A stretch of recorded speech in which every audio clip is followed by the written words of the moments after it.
Hello, in this video I will show you how to turn on or turn off the hourly beep signal, also known as chime, on a Casio G-Shock. This indicates that the hourly beep signal is currently turned on this watch.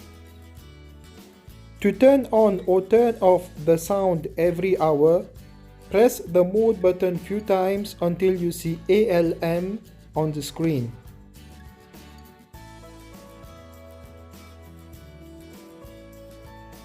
Press the lower right button 5 times.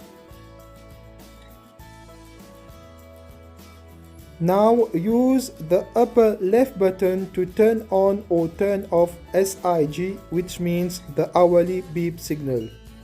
And press the mode button 1 time to return to the timekeeping mode. Thank you for watching and please subscribe to my channel.